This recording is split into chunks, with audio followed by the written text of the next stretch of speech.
بسم اللہ الرحمن الرحیم۔ معزز خاتم حضرات، السلام علیکم ورحمۃ اللہ وبرکاتہ۔ اللہ تعالیٰ ہمارے گناہوں کے باوجود ہم پر اپنی رحمتوں کی برسات کیوں کر رہے ہیں؟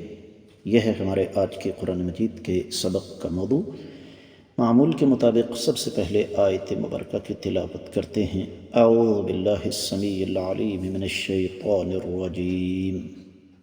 قل ما يعبأ بكم ربي لولا دعاؤكم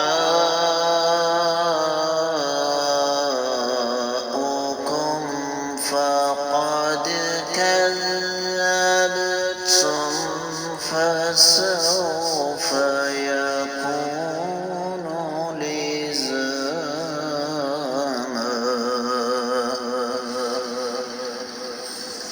قل ما يعبأ بكم ربي لولا دعاؤكم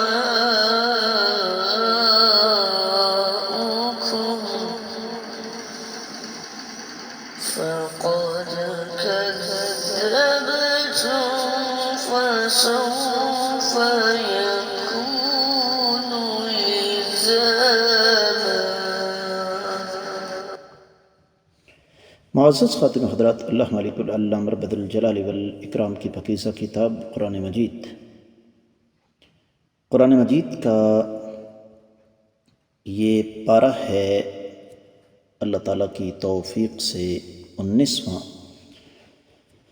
سورہ مبارکہ کا نام الفرقان، اور اس سورہ مبارکہ کی جو آیت مبارکہ آج ہم پڑھ رہے ہیں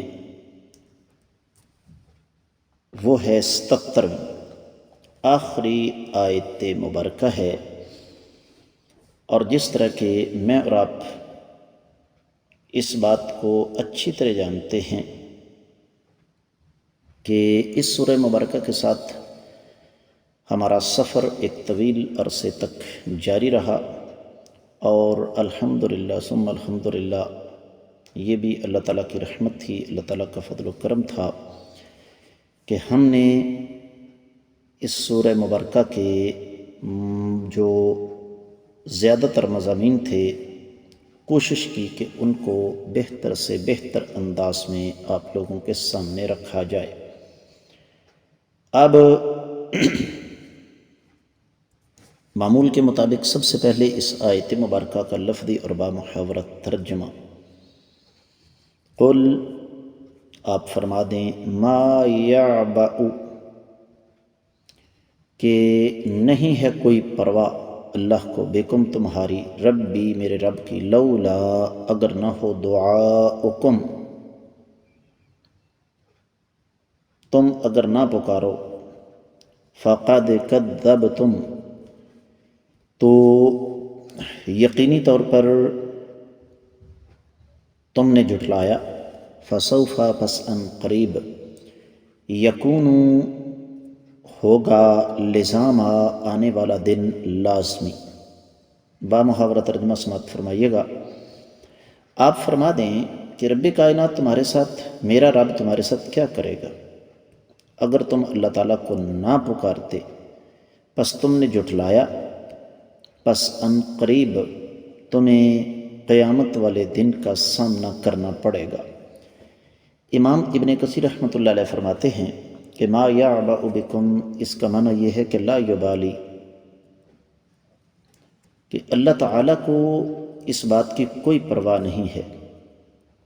امام مجاہد بن جبر وغیرہ کا قول نقل فرمایا امام صاحب نے کہ اس کا معنی یہ ہے رب کائنات تمہارے ساتھ کیا کریں گے، جبکہ سیدنا عبداللہ بن عباس رضی اللہ تعالی عنہ فرماتے ہیں اس کا معنی یہ ہے کہ اگر تم ایمان نہ لاتے، اور یہاں ایک بڑا قیمتی جملہ ہے، وَأَخْبَرَ اللَّهُ الْكُفَّارَ أَنَّهُ لَا حَاجَةَ لَهُ بِهِمْ، رب کائنات نے یہاں پر بتایا ہے کہ اللہ تعالیٰ کو ان کافروں کی ضرورت نہیں ہے،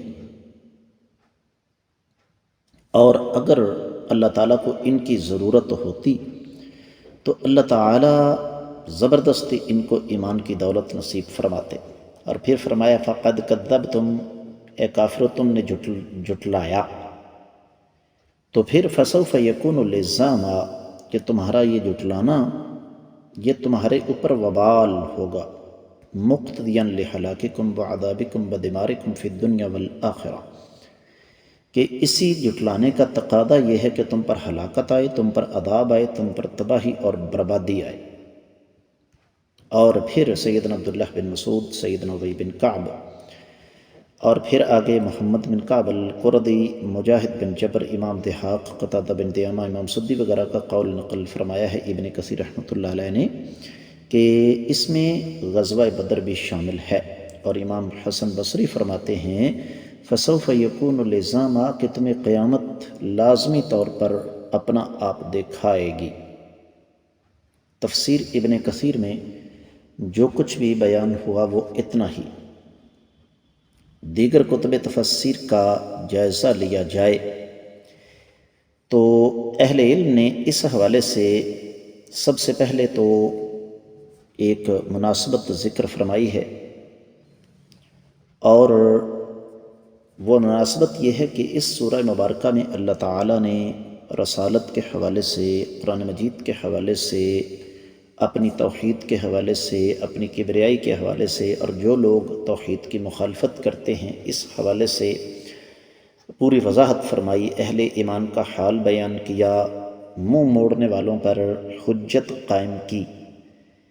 اختتام پر اللہ ملک العلم رب الجلال والاکرام نے آقا علیہ الصلوۃ والسلام کو یہ حکم دیا کہ آپ مشرکین سے مخاطب ہوں، ایک ایسے کلمے کے ساتھ، ایک ایسے انداز کے ساتھ جس سے ان کا غرور اور تکبر خاک میں مل جائے۔ تو اس آیت مبارکہ میں رب کائنات نے ان ظالموں کی حقارت بیان کی ہے کہ یہ اللہ تعالیٰ کی رحمت ہے کہ رب کائنات نے ابھی تک تمہیں اپنی گرفت میں نہیں لیا، اب تمہارے تمام کے تمام عذر پورے ہو گئے۔ اگر تم نے اسی راستے کو اختیار کیا پھر کائنات کی کوئی طاقت تمہیں عذاب سے نہیں بچا سکے گی۔ اسی طریقے سے ماضی قریب کے ایک بہت بڑے بزرگ امام سعدی فرماتے ہیں کہ جب اللہ ملک العلم رب الجلال والاکرام نے اس سورہ مبارکہ میں اپنے نیک بندوں کا تذکرہ کیا، ان کا شرف کیا ہے، ان کا فضل کیا ہے، تو عین ممکن ہے کہ یہ ذہن میں شبہ پیدا ہو جائے کہ پھر جو غیر مسلم ہے وہ اس رحمت سے محروم کیوں رہیں گے؟ تو اللہ تعالیٰ نے فرمایا کہ اللہ تعالیٰ کو ان کی کوئی پرواہ نہیں ہے۔ یہ تو صرف اتنی بات ہے کہ اہل ایمان اللہ تعالیٰ سے دعا کرتے رہتے ہیں تو اللہ تعالیٰ ان پر اپنی رحمتیں نازل کرتے ہیں، تو اس رحمت کا تھوڑا سا حصہ ان کافروں کو بھی مل جاتا ہے۔ اس لیے فرمایا قل ما یعبأ بکم ربی لولا دعاؤکم، اے محمد صلی اللہ علیہ وآلہ وسلم آپ فرما دیں، ان سے پوچھئے کہ اللہ تعالیٰ نے کن کی طرف آپ کو بھیجا ہے، آپ ان کے لیے دعا کر رہے ہیں تو یہ بچے ہوئے ہیں۔ فقد کذبتم فسوف یکون لزاما، کہ اے مشرکو تم نے جھٹلانے کا راستہ اختیار کیا تو تمہیں دنیا اور آخرت میں ذلت کا سامنا کرنا پڑے گا۔ اور یہی وجہ ہے کہ سیدنا عبداللہ بن مسعود رضی اللہ تعالیٰ عنہ کی روایت جو کہ صحیح بخاری میں 4767 ہے، صحیح مسلم میں بھی ہے 2798، سیدنا عبداللہ بن مسعود رضی اللہ تعالیٰ عنہ فرماتے ہیں کہ 5 چیزیں گزر گئی ہیں: دھواں، شق القمر، رومیوں کی فتح، اللہ تعالیٰ کی طرف سے گرفت، اور لازم آنے والا عذاب جو مکہ والوں پر آ چکا۔ اسی بات کو معزز خواتین و حضرات اہل علم نے اور بھی اپنے اپنے انداز سے لیا ہے، ہر ایک مفسر کا، جس طرح کہ میں اور آپ اچھی طرح جانتے ہیں کہ اپنا اپنا ایک انداز ہوتا ہے، تو مفسرین کرام نے جس بات پہ سب سے زیادہ زور دیا یہاں پر، وہ ایک تو اللہ تعالیٰ کی کمال رحمت ہے کہ رب کائنات کا یہ فضل ہے، اللہ تعالیٰ کی رحمت ہے کہ رب کائنات اپنے بندوں سے عذاب کو مسلسل ٹالتے رہتے ہیں۔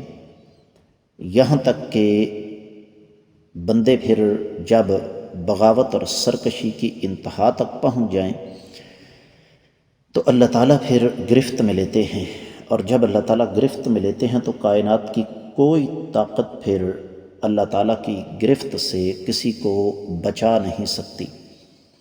یہ باتیں میرے لیے آپ کے لیے نئی اس وجہ سے نہیں ہیں کہ ہم اس سے پہلے الحمدللہ چونکہ ہم قرآن کے طلباء ہیں تو ہم یہ چیزیں بہت پہلے اللہ کی توفیق سے پڑھ چکے ہیں۔ اہل علم یہ فرماتے ہیں، واحد و تفسیر میں لکھا ہے کہ اس سورہ مبارکہ کے اختتام پر رب کائنات نے مشرکین کے تمام شبہات کو باطل ثابت کرنے کے بعد اور اپنے نیک بندوں کو اعلیٰ درجات کی خوشخبریاں سنانے کے بعد آخری بات جو بیان فرمائی ہے وہ یہ کہ اے لوگو، مومن ہو یا کافر، رب کائنات کو لوگوں کی کوئی پرواہ نہیں ہے۔ تم اللہ تعالیٰ کو پکارو، اللہ تعالیٰ کے سامنے دست دعا بلند کرو، اس کی مرضی ہے وہ تمہاری دعا کو قبول کرے یا نہ کرے، لیکن اللہ تعالیٰ اپنے بندوں پر بہرحال رحمت کرتے ہیں۔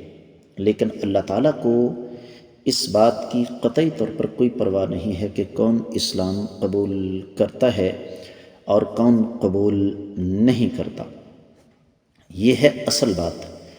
تو اگر کوئی اسلام قبول کرے گا تو اس میں فائدہ اس کا اپنا ہے، اور اگر وہ نہیں کرے گا تو نقصان اس کا اپنا ہے۔ اور اس میں ایک سبق ہے، ایک درس ہے میرے لیے، آپ کے لیے، ہم سب کے لیے بڑا اہم اور بڑا ضروری، کہ ہم لوگ جو چند ٹکے اللہ کی راہ میں خرچ کر کے یا مسجد میں 5 وقت کی نماز پڑھ کے یا تھوڑی بہت نیکی کر کے دین اور اہل دین پر احسان جتلانے کی کوشش کرتے ہیں، یہ یاد رکھیے گا کہ اس میں ہم سب کی بری طرح نفی کر دی گئی ہے۔ یہ بات بڑی قیمتی ہے اور اس پر ہم سب کو خصوصی طور پر توجہ دینی چاہیے کہ ہم یہ سمجھتے ہیں کہ شاید ہم تھوڑی بہت نیکی کر رہے ہیں تو یہ اللہ پر یا اہل دین پر احسان ہے۔ اللہ کی قسم اٹھا کے کہتا ہوں، اس سے بڑی حماقت اور کوئی ہو ہی نہیں سکتی۔ یہ اللہ تعالیٰ کا فضل ہے، اللہ تعالیٰ کا کرم ہے، اللہ تعالیٰ کی رحمت ہے کہ رب کائنات نے ہمیں اس بات کی توفیق عطا فرمائی۔ تفسیر البحر المحیط میں لکھا ہوا ہے کہ یہاں پر جو قل کے بعد ما یعبأ بکم ربی ہے، یہ ما استفہامیہ ہے کہ اللہ تعالیٰ تمہارے جسموں کو کیا کریں گے، اللہ تعالیٰ تمہاری صورتوں کو کیا کریں گے۔ اگر تم اللہ تعالیٰ کی عبادت نہ بھی کرو تو اللہ تعالیٰ کا کیا نقصان ہے، یہ ہے اصل بات۔ اور اگر تم تکذیب کے راستے پر چلتے ہو، جھٹلانے کے راستے پر چلتے ہو، تو اس سے کیا ہوگا؟ کچھ بھی نہیں۔ ساری کی ساری کائنات مل کر اللہ کے سامنے سجدہ ریز ہو جائے، اللہ کی بادشاہت میں ایک سوئی کی نوک کا اضافہ نہیں کر سکتی۔ ساری کی ساری کائنات اگر اللہ کے ساتھ بغاوت کا اعلان کر دے، اللہ کا کچھ نہیں بگاڑ سکتی۔ تو اس کے ساتھ ہی یہ سورہ مبارکہ مکمل ہوتی ہے۔ آنے والے سبق میں ہم اس کا خلاصہ پڑھنے کی کوشش کریں گے۔ آج کے سبق سے اجازت دیجیے۔ السلام علیکم ورحمۃ اللہ وبرکاتہ۔